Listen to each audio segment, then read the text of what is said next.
One of the strengths, assuming he does have ASD level 1, that come with the package is he will tend to think critically.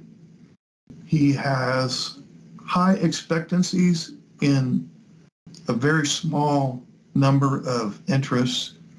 He is, and I could go into why this happens, but he's also very self-critical, usually because he was on the receiving end of a lot of unacceptance and disapproval growing up.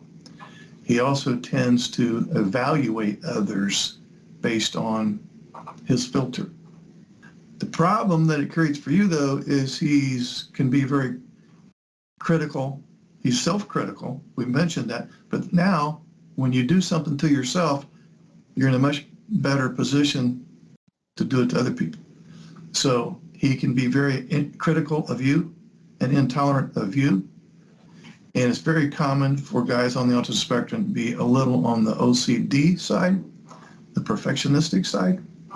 I'm not necessarily saying full-blown obsessive compulsive disorder, but most of them, at least in certain areas of life, are very perfectionistic.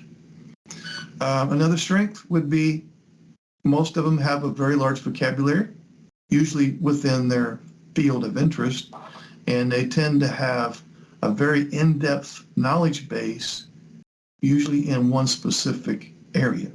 That's good. We wouldn't have the programmable computer right here if that hadn't happened. The problems that you run into based on that strength, though, is he will often use words to escape or avoid situations. He'll try to outlogicize you. I'm just making that term up. In his mind, he will view you as overly emotional and irrational, and you lose all credibility with him when you get emotional while you're trying to talk to him.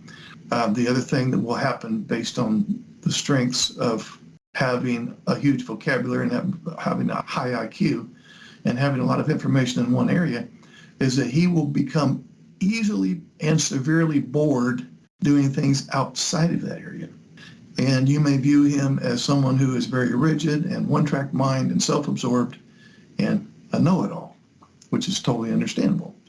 Another strength would be he can hyper-focus on his special interests for extended periods of time. Very intense concentration, long attention span in his area of interest. And he will be very goal-directed, very task-oriented, very persistent. Those are all good, except maybe with his significant other. The problems that you're going to run into and probably have based on those strengths is he's going to resist interruption. He's going to hate change, especially surprise change. He's going to forget or totally neglect some of the things that you want him to do. And he may even avoid you during his period of being hyper-focused on something over there. And you may view him as being very stubborn, and this would be understandable. Another strength would be he has a very inquisitive attitude, usually about the things in his special interest area or related. So it's very typical for, in this case, the guy with ASD level 1 to have a lot of intellectual curiosity. He will have intrinsic motivation. He won't really be motivated by outside forces. It's an internal thing.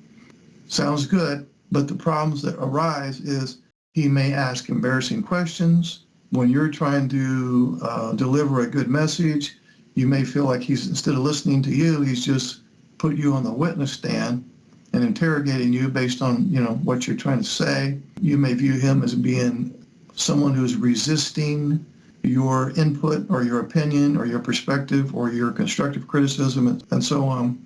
Another strength would be he is very autonomous, and he learned that again from childhood. I can't fit in with the team. I'm not a team player. I'm not good at socializing, and so I'm just going to go solo. And he's very independent and prefers individualized work and prefers work of a non-social nature, doesn't he? He's very reliant on self. Self-reliance, that's a great thing, isn't it? Well, some of the things that you may run into is he rejects your input. When you need him to be a team player, a lot of times he doesn't see the value in that. Another strength is he will tend to be high energy through the day. I'll just make up a scenario that'll help you wrap your brain around. He will be high energy at work. This is just one example of many. He will burn up so much energy at work that when he gets home, he has nothing left. So when when you use your mind, thinking and problem solving and working and reading and looking at facts, figures, objects, and that burns up a lot of energy. Your brain burns up a lot of energy when you're concentrating for extended periods of time, which he does very well. Only problem is he's burned up so much energy doing his special interests, in this example at work, he's got nothing left. He comes home and he's burnt out, and he has to do some version of de-escalation at that point.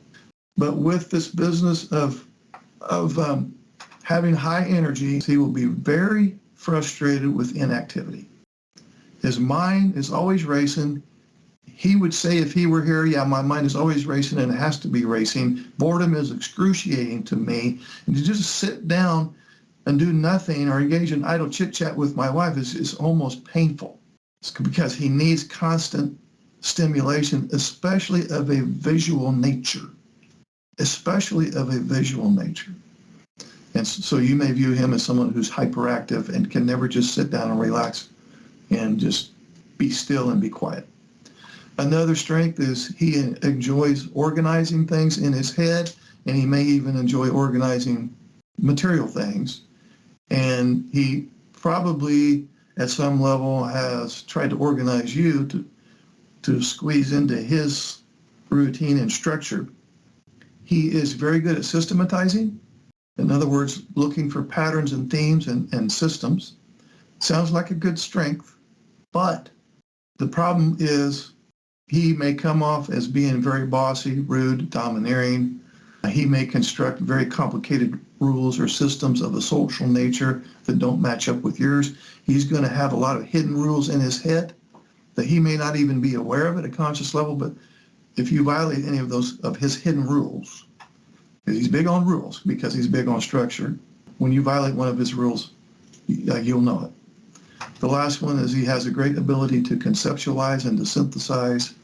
He enjoys problem solving as long as it's not of a social or emotional nature, and he loves intellectual activity.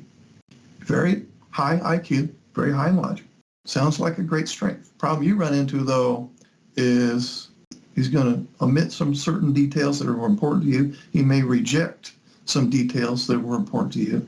He may question your instruction or your directives or your opinion or your perspective because it doesn't match up with his ability to conceptualize. Because you're assuming you're talking to him about something in the way of problem solving in the marriage, it's hard for him to look through the lens of emotions as you do well, which is a great skill for you. He's only looking through the lens of logic.